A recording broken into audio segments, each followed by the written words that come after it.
My name is Sujata Singh. I'm a career development coach and I have interviewed more than 1,000 people at various levels.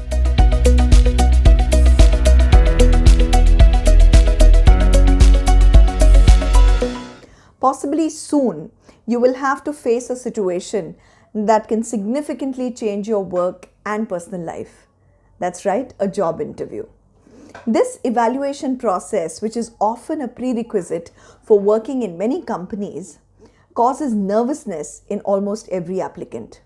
First of all, let me say that it is absolutely normal for you to feel anxious and a little stressful, since your future is at stake.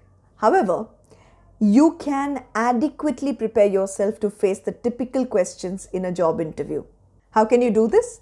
You can do this by accentuating your best virtues while obviating some areas that you still need to improve.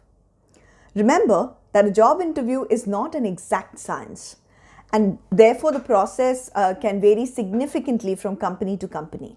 For example, you can meet several interviewers at the same time, or they can meet you with other candidates to evaluate different skills in a group.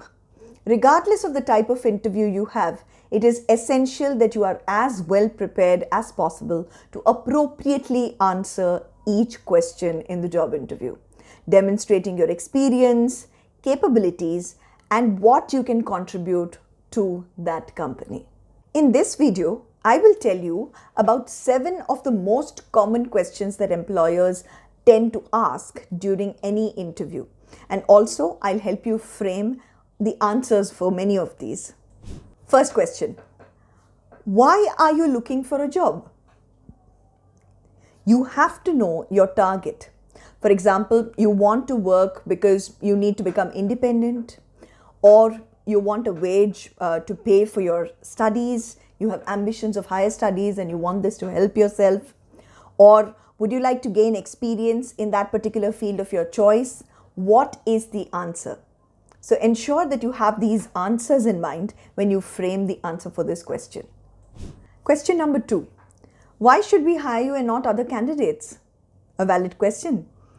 Put the insecurity that you have aside and sell yourself. Very important. This is the time to speak well of yourself, highlight your skills, your qualities, and the experience that may be most relevant for that particular job. For example, the experience I have acquired in X area allows me to have the necessary skills to meet or exceed your expectations for this particular position. This will also help you talk about the company. For example, I know that the company seeks to position itself as a market leader in this particular market, and I'm interested in being a part of that story, of that team that is in charge of meeting that objective. Show your passion and talk about how well you will work in order to achieve the key goals of the organization. Number 3, can you tell me something significant about yourself? Remember to abandon negativity and don't be blank, or it will show as you're lacking experience. Have you traveled abroad? Do you have knowledge of any other language? Have you mastered any new technologies of late?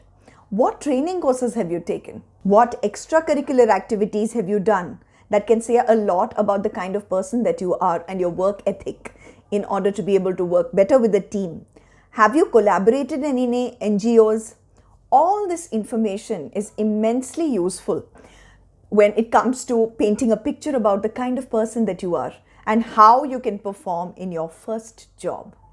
Highlight any experience that shows you as a committed, dedicated, collaborative, and extremely great team member to have on board. Highlight any experience that shows you as committed, disciplined, and willing to work hard. If you have held leadership positions in your institution or in your school projects, transfer this information to your CV.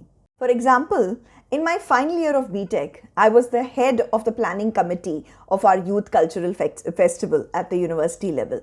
I got the opportunity of working with various people from various cultures all across the world and working on certain key deliverables that we had to meet in order to make the youth festival a great success. How does that sound? Question number 4. What was your relationship like with your last boss? Whatever you say always say something very positive. Don't use these questions to say how incompetent your boss was, even if it's true, or to say that he had a dislike for you, or you used to feel very upset in his company working under him. You can say that you had a great experience with him or her, and that it made you grow as a person, that you learned a lot from him or her. But now you feel that you need to continue growing in order to grow your profile. Question number 5. What are your salary claims?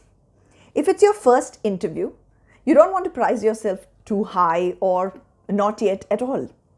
You can make time with answers such as, I'm looking for a competitive salary, but it's not the only thing that interests me.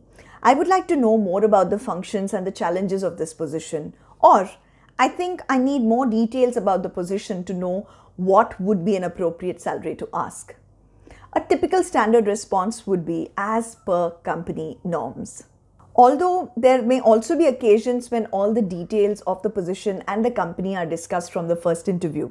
So if you are sure and you already know how much is the salary that you're looking for, it is good that you talk about it without actually delving too much on it.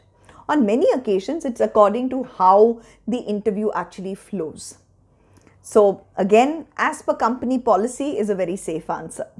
Question number 6. Have you thought about doing an internship? A lot of companies ask this question. Perhaps you don't want to carry out this kind of a collaboration with this organization because it seems to you that the remuneration may be quite low. Keep it in mind that being an intern can serve as a springboard to gain experience. It can give you fluency and it can help you pick up certain skills to get your first job, either in your own company or in a company in the future. So don't reject anything upfront. That's advice for you in today's environment. Question number 7. What are your strengths and weaknesses? Analyze yourself here before you actually answer this question and prepare for it. Think about what you're really good at. Try to find a quality, a personal quality that fits the categories that the interviewers are actually looking for in this job.